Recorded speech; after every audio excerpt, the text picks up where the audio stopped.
Bonjour et bienvenue dans cette nouvelle vidéo. Ici Roy Palace, le prof de dessin du net. Et dans cette vidéo, je vais vous parler d'une petite astuce qui peut faire la différence dans vos dessins, clairement.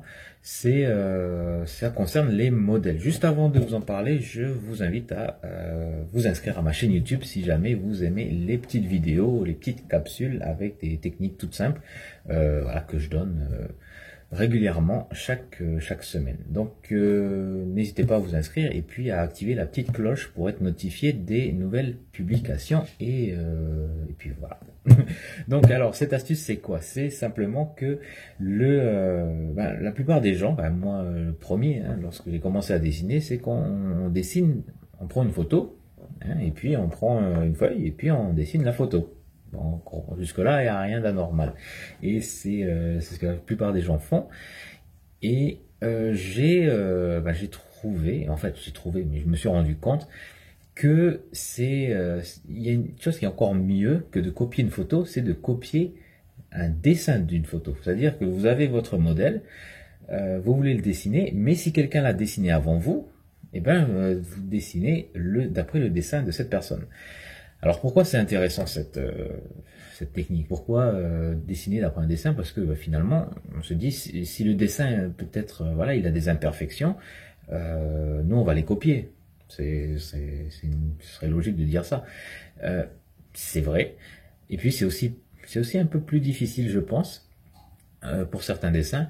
Mais l'avantage, un gros avantage, c'est que comme vous avez une personne qui l'a déjà dessiné, c'est un petit peu comme si cette personne-là avait décrypté un petit peu le dessin, le modèle avant vous. Donc il l'avait un petit peu pré-mâché et donc il a avec il a créé son dessin avec son analyse et tout. Il a son dessin et il y a certaines parties qui ont peut-être été simplifiées. Ben bref, vous avez une version pré-mâchée du modèle et déjà vous savez que c'est possible de le dessiner et puis ensuite vous avez uniquement, c'est comme si vous aviez une carte.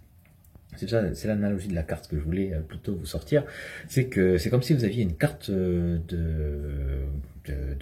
carte routière, voilà, une carte pour savoir comment dessiner le modèle. Donc si vous dessinez d'après modèle, donc vous avez donc, tous les détails, toutes les valeurs et tout. Mais si vous dessinez d'après un dessin, ben vous avez peut-être pas tous les détails, peut-être pas tout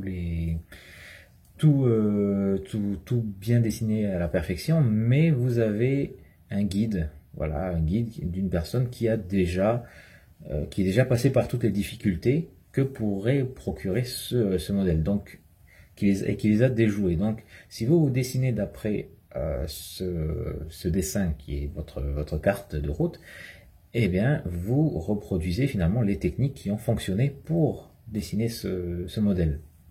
Donc, ça vous simplifie la tâche parce que et puis aussi autre avantage, c'est que certainement si le modèle est en photo et que la personne a dessiné en noir et blanc, vous avez en plus l'avantage de ne pas vous demander quelle valeur de gris correspond à quelle couleur. Donc l'échelle des valeurs a déjà été travaillée, élaborée, et vous avez juste à recopier le gris que la personne a utilisé pour telle ou telle zone, qui correspond à telle ou telle couleur. Donc c'est vraiment une version super simplifiée du modèle que vous avez dessiné. Donc voilà, en gros l'idée c'est ça. Et puis bon, vous regardez, vous demandez à des profs de dessin dans les universités, dans les écoles d'art, et bien ce qu'ils recommandent, ils disent aux élèves, allez dans les musées et puis dessinez, peignez d'après les maîtres. Voilà, donc vous peignez les tableaux des maîtres et vous envoyez des gens qui sont dans les musées et puis qui peignent des tableaux qui existent déjà. Ouais, moi ça m'est arrivé plusieurs fois en Allemagne, dans les musées ou en Pologne, de voir des gens avec leur petit tabouret, leur petit chevalet, et qui passent voilà, leur temps à reproduire quasiment à l'identique les portraits qu'il y a dans le musée, enfin, les peintures. Voilà, c'est pas pour rien. Donc c'est pour s'imprégner de la technique et puis comprendre comment ça a été. C'est pour décortiquer l'œuvre finalement. Donc bah voilà, on peut faire la même chose en dessin. Et je suis quasiment sûr que c'est une bonne approche que on ne tente pas forcément suffisamment. Hein. On est plus direct hein, en tant que autodidacte. On se dit on va dessiner, on veut cette photo, on va prendre cette photo et puis on va la dessiner.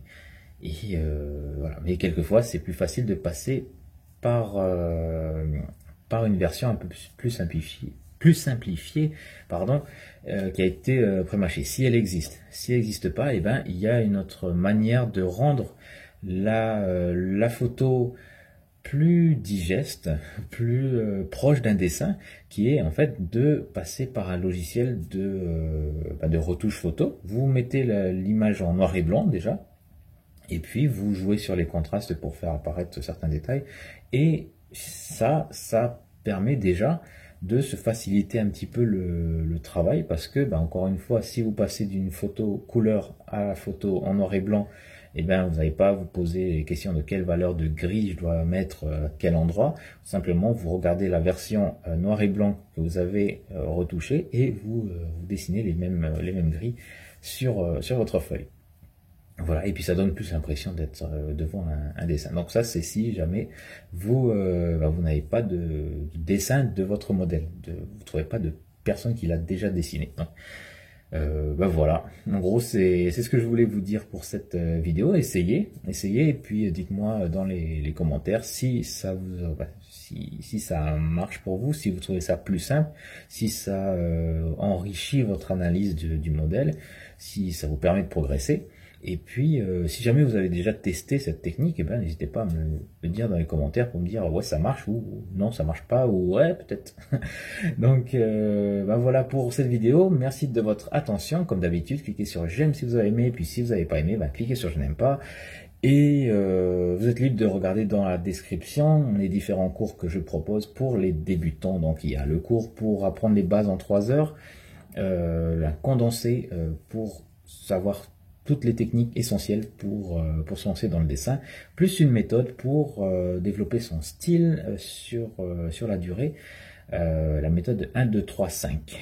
C'est une méthode que j'enseigne qui est assez sympathique et qui donne de bons résultats, qui permet de se concentrer sur un style. Et donc voilà, je vous explique ça dans le cours. Il y a quoi? Il y a l'esquisse, non, l'esquisse magique, elle n'est pas là. Les proportions parfaites, donc toutes les techniques pour obtenir des proportions parfaites sans la grille, et puis le pack de fiches. Donc voilà, le pack de révision de fiches pour réviser les techniques en un clin d'œil. Donc voilà, c'est dans la description, jetez un coup d'œil si jamais ça vous intéresse. Quant à moi, je vous dis bonne journée si vous regardez cette vidéo le matin, ou si je la publie le matin, ce qui est assez rare en fait, c'est plutôt l'après-midi. Donc passez une bonne journée ou bonne fin de journée, et puis je vous dis à très bientôt pour une prochaine vidéo. Ciao ciao.